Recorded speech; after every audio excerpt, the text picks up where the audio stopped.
un peuple sans culture, un corps sans âme. Nous avons le devoir de promouvoir notre culture. Votre humble serviteur, je m'appelle Vikos Ekondo. Je suis artiste, musicien, chanteur, auteur, compositeur, interprète, arrangeur.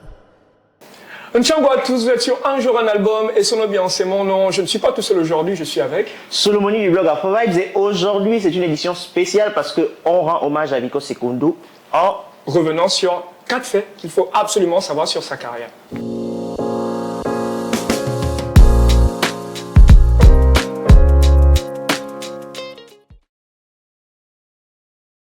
Alors, la première chose à savoir, c'est que Vikos Ekondo est le premier artiste gabonais à s'être produit sur la scène du mythique festival Jazz de Montreux. C'est l'un des plus gros festivals en Europe.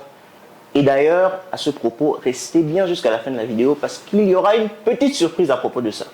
En deux, Vikos Ekondo est certainement pour moi l'artiste gabonais qui a révolutionné le clip vidéo, faisant de ce support une véritable œuvre à part entière, chargée de messages et de symboles destinés à la masse.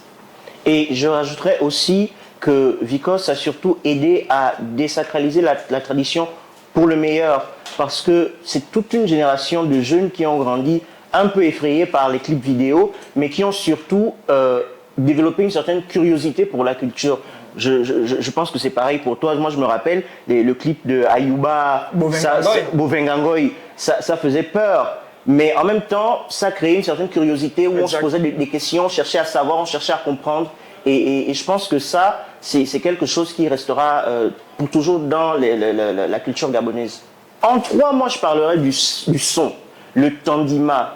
Je me rappelle quand on a annoncé le décès de Vikos, beaucoup de médias ont parlé de lui comme d'un musicien traditionnel. Et j'ai d'ailleurs fait une sortie sur Afrovibes, le blog, suivez-nous, la page rouge sur Facebook, pour dire en fait que c'était très réducteur finalement de dire que Vikos Ekondo est un musicien de musique traditionnelle ou considérer sa musique uniquement comme de la musique traditionnelle, parce que la musique de Vikos est en réalité un mélange d'une base qui est très gabonaise, qui est très affiliée au bwiti et au rythme traditionnel du Gabon de façon générale, mais surtout il a eu l'intelligence de combiner ça avec les influences qui venaient d'ailleurs.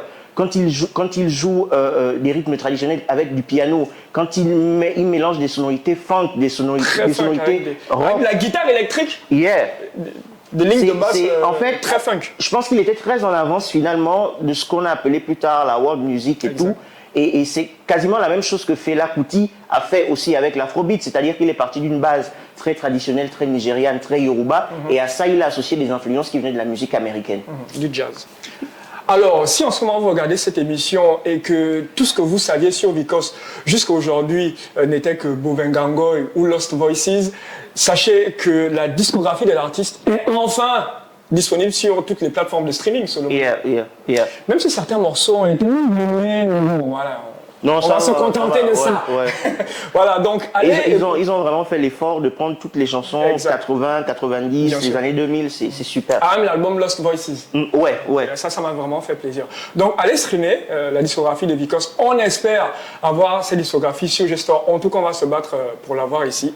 Alors, Solomoni, je sais que toi, comme moi, sommes fans de Vikos. Ça va être compliqué. Ce que je vais te demander, mais si tu devais choisir une seule chanson dans tout le répertoire de Vikos, laquelle ce serait? Ça c'est une question difficile. C'est une colle, je sais. C'est une colle. Et d'ailleurs, vous aussi, répondez en commentaire. Alors, si je devais retenir une seule chanson de Vikos, ça va peut-être être cliché, mais Lost Voices. Pour moi, cette chanson, c'est vraiment... si le Gabon si le Gabon était un film et qu'il y avait une bande originale, c'est cette chanson.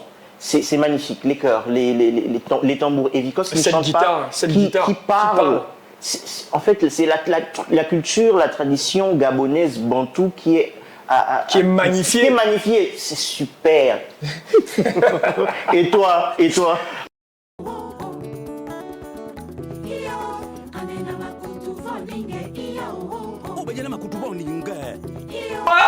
Ceux qui me connaissent savent que j'ai un amour particulier pour la chanson Esova.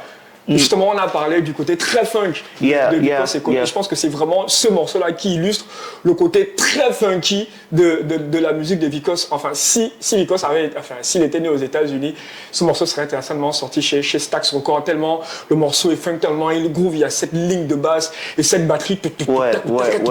Et Vikos qui justement parle. Tu vois, limite il rappe même. Ouais. Il est sauva, Et je crois que c'est sur l'album qui est là, le Cap du Tandima, justement. Ouais.